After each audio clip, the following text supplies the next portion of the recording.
Single dad let a stranger in during the storm, not knowing she was a CEO falling for him. Part 1 Extended. The storm didn't just howl, it pressed in on the house, wrapping it in a cocoon of wind and rain, as if the world beyond the walls had decided to disappear for the night. Marcus tucked a blanket around Lily's small shoulders once she'd drifted into sleep. Her breathing evened out, soft and trusting, her fingers still curled around the frayed ear of her stuffed rabbit. He stayed there for a moment longer than necessary, watching her chest rise and fall, grounding himself in the simple miracle that she was safe. When he finally straightened, he realized Claire was watching him. She stood near the kitchen doorway, arms folded loosely, Marcus's hoodie hanging off her frame. The candlelight softened her features, but there was something else there too, an alertness behind her eyes, like someone used to reading rooms, reading people. "You really love her," Claire said quietly. Marcus glanced back at Lily, then nodded. "She's my whole world." Claire swallowed. "You make it look easy." He let out a short, humorless laugh. "It's not. It's just necessary." That answer seemed to land somewhere deep inside her. The house creaked as a strong gust of wind slammed into it. Claire flinched before she could stop herself. "You're scared," Marcus said gently. She hesitated, then nodded. "I don't usually let myself be." "Well," he said, gesturing around the modest living room, "you can tonight." She took a seat at the table again, wrapping her hands around the now cool mug. The silence between them wasn't awkward, just full. The kind that carried unspoken stories. "How long have you lived here?" she asked. "Since Lily was 3, Marcus replied. "After my wife passed." Claire's breath caught. "I'm sorry." "Yeah," he said softly. "Me too." She looked down, tracing a small chip in the tabletop with her fingertip. "Does it ever stop hurting?" Marcus considered the question carefully. "No. But it changes shape. Stops cutting so deep." Claire nodded slowly, as if filing that answer away for later. Another crack of thunder echoed, closer this time. The lights flickered again, then steadied. Rainwater streamed down the windows like tears. "My car is a mess," Claire said suddenly, half laughing. "I hydroplaned. Ended up halfway into a ditch.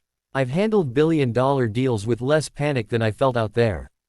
Marcus raised an eyebrow. "Billion-dollar." She froze. For half a second, the world tilted. Then she shook her head quickly.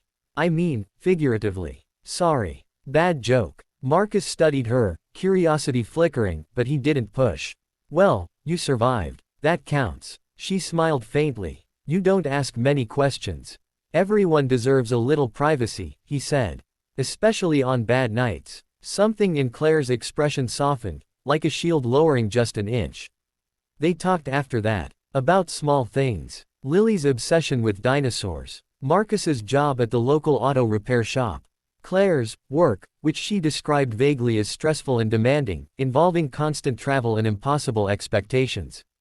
None of it was technically a lie. Just incomplete truths. At one point, Lily stirred, murmuring in her sleep. Claire stood instantly. "Is she okay?" Marcus smiled. "You'd make a good mom." The words slipped out before he could stop them. Claire stiffened. I didn't mean," Marcus started. "No," she said quickly, forcing a smile. "It's okay." But her eyes betrayed her. A flicker of longing, of loss, of something she'd buried under ambition in boardrooms and long, lonely hotel nights. The storm dragged on, hours stretching thin. Eventually, Marcus showed her the spare bedroom, a simple space with clean sheets and an old quilt Lily's grandmother had sewn. "It's not much," he said. "It's perfect," Claire replied honestly. As she sat on the edge of the bed, exhaustion finally overtaking her, she looked up at him. "You didn't have to trust me." Marcus met her gaze. "You knocked." That was enough. For reasons she couldn't explain, that nearly broke her. When the door closed behind him, Claire lay back and stared at the ceiling, heart pounding. No assistance. No security detail. No expectations. Just silence and safety and a man who had offered kindness without knowing her name, or her worth. She didn't sleep right away. Neither did Marcus. He sat at the kitchen table long after the candles burned low, listening to the storm and replaying the night in his head. Something about Claire unsettled him, not in a bad way. In a way that made him feel awake for the first time in years. He didn't know who she really was. He didn't know that by morning, her world and his would collide in ways neither of them could predict. All he knew was that during the worst storm of the year, a stranger had walked into his home. And somehow, into his life. Single dad let a stranger in during the storm, not knowing she was a CEO falling for him. Part 2. Morning came quietly, as if the storm had exhausted itself during the night and left the world gentler in apology. Sunlight filtered through the kitchen window, pale and hesitant. Marcus stood at the stove flipping pancakes, the familiar rhythm steadying his thoughts. Lily sat at the table, feet swinging, humming to herself as she colored a picture of a house with a big sun above it. "She's still sleeping?" Lily asked, glancing toward the hallway. Marcus said. "Let's let her rest." Lily nodded solemnly. "She was really scared, Daddy. But she smiled when you gave her tea." Marcus paused, spatula hovering midair. Kids noticed everything. Claire woke slowly, the weight of unfamiliar peace pressing gently against her chest. For a brief moment, she forgot where she was, forgot boardrooms, deadlines, and the constant noise of expectation. Then the scent of pancakes reached her, warm and comforting, and memory settled back in. She sat up, smoothing her borrowed hoodie, and exhaled. It had been years since she'd woken up in someone else's home without a schedule waiting to devour her. When she stepped into the kitchen, Lily gasped dramatically. "Daddy, she's awake." Claire laughed, surprised by how natural it felt. "Good morning." Marcus turned, offering a soft smile. "Morning. Hope you like pancakes. They smell incredible." They ate together at the small table. Lily chattered endlessly, asking Claire about her favorite color, whether she liked dogs, and if she'd ever seen a dinosaur skeleton in real life. Claire answered each question patiently, laughing when Lily declared her official approval. "She's nice," Lily announced, as if delivering a verdict. "Can she stay?" Marcus nearly choked on his coffee. Claire froze, eyes widening. "Well," Marcus said carefully, "she has things to do." Claire met his gaze. "I should check on my car," she said, though something in her tone suggested reluctance. They walked outside together after breakfast. The air was crisp, the ground damp and shining under the sun. Claire's car sat at an awkward angle in the shallow ditch just down the road. "It looks worse than it is," Marcus said, crouching to inspect it. "You're lucky." Claire folded her arms, hugging herself. "I don't feel very lucky." He stood. "I can tow it out." "Got a buddy with a truck." Her eyes widened. "You'd do that?" Of course. No one had said, "of course," to her in years. As Marcus made the call, Claire wandered a few steps away, phone finally powering back on. The screen exploded with missed calls, emails, and notifications.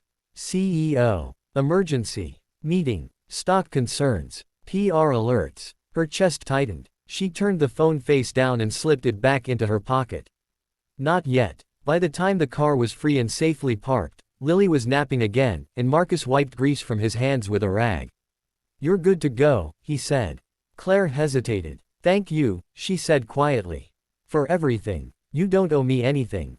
She studied him, the way his sleeves were rolled up, the faint lines of exhaustion at the edges of his eyes, the quiet strength in the way he carried himself. "Can I ask you something?" she said. "Sure. Why did you help me?" "Really?" Marcus shrugged. "Because I'd want someone to help Lily if she were ever alone in a storm." That answer lodged itself in her heart. She took a breath. "Marcus, there's something you should know about me."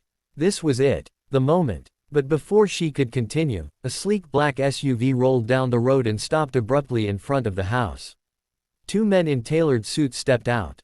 Marcus stiffened. "Ms. Whitmore," one of them said urgently. "We've been looking everywhere." Claire closed her eyes. Slowly, she turned back to Marcus. "I didn't mean to lie," she said. "I just needed to be normal for one night." The men stood aside as Claire straightened, posture shifting, presence sharpening like a blade. "Marcus," she said softly, "I'm the CEO of Whitmore Technologies." The world seemed to tilt. Marcus stared at her, at the SUV, at the men waiting with respectful urgency. "Oh," he said flatly. "I didn't know how to tell you." Silence stretched between them, heavy and fragile. "You should go," Marcus said finally, voice guarded. Claire's chest ached. "I don't want to." "But you will." She hesitated, then nodded. "I'd like to see you again." He didn't answer. As the SUV pulled away, Lily appeared at the door, rubbing her eyes. "Where's the rain lady?" she asked. Marcus swallowed. "She had to go." Lily frowned. I liked her. So did he. He just didn't know yet how much.